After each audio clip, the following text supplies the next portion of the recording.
అదే RTV app వార్తల్ని క్షణాల్లో చదివే అవకాశం ఉంటుంది. ఒక న్యూస్ పేపర్, ఒక టెలివిజన్ ఛానల్ మీ చేతుల్లో ఎప్పుడూ ఉంటాయి. ఈవేళ చాలా శుభదినం. అంతేకాదు చాలా మంది సందిగ్ధంలో ఉన్న వాళ్ళకి ఇది ఒక కనువిప్పు. మన అభ్యర్థి మామిడి గోవిందరావు గారే తెలుగుదేశం పార్టీ తరఫున కూటమి అభ్యర్థిగా ప్రకటించడం జరుగుతుంది.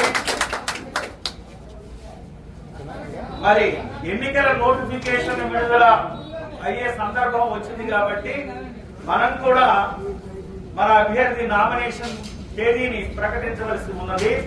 దానికి ఇప్పుడు మీ అందరి ఆశీర్వచనాలతో, మీ అందరి మంచి సంకల్పంతో ఈవేళ మన అభ్యర్థి యొక్క నామినేషన్ తేదీ మరియు సమయాన్ని నేను ప్రకటిస్తున్నాను.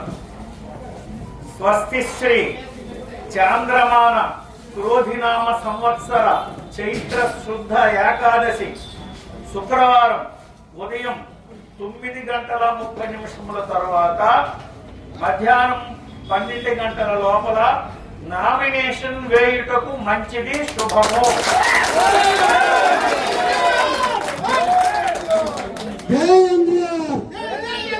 కాబట్టి తెలుగుదేశం పార్టీ మరియు ఇతర మిత్ర కూటమి బీజేపీ మరియు జనసేన పార్టీలు ఉమ్మడి అభ్యర్థిగా పాతపట్నం నియోజకవర్గానికి చంద్రబాబు నాయుడు గారి ఆశీస్సులతో మనం 19వ తేదీ 9:30 గంటలకు నామినేషన్ వేయడానికి మనందరము సిద్ధం అవ్వాలి.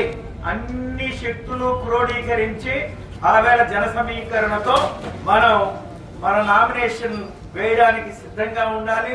మీరందరూ వచ్చి అన్ని మండలాల నుంచి వచ్చి మామిడి గోవిందరావు గారిని మీ హృదయపూర్వకంగా ఆశీర్వదించి మన కాబోయే శాసనసభ్యుడిగా ఆవేళ ప్రకటన వచ్చేటప్పుడు గత కొన్ని దఫాలుగా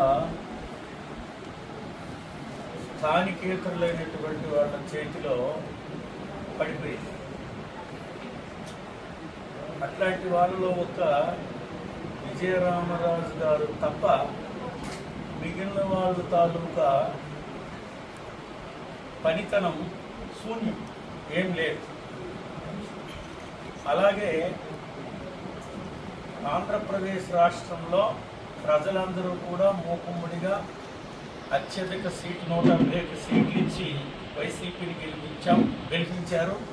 అలాగే ఈ నియోజకవర్గంలో కూడా ఎక్కడి నుంచో ఢిల్లీ నుంచి వచ్చినటువంటి ఎవరికి తెలియనటువంటి ఒక వ్యక్తిని మంచి మెజారిటీతో గెలిపించారు. అవి పూర్తిగా ప్రజలందరికీ నిరాశలోకి తోసేసి ఏ ప్రజానాయకుడు ఇంత హీనంగా ఉండకూడదు అనేటువంటి పరిస్థితిని వాళ్ళ నియోజకవర్గంలో కలిగించారు. ఒక రాజకీయ నాయకుడు, శాసనసభ్యుడు లేదా శాసనసభ్యత్వం తీసుకున్న వ్యక్తులు ప్రజలకు దూరంగా, ప్రజలకు అంత హీనంగా, కార్యకర్తలను అంత హీనంగా చూసే పరిస్థితి ఏ నియోజకవర్గానికి రాకూడదనేటువంటి పరిస్థితి ఇవాళ పాతపట్నం నియోజకవర్గంలో ఉంది.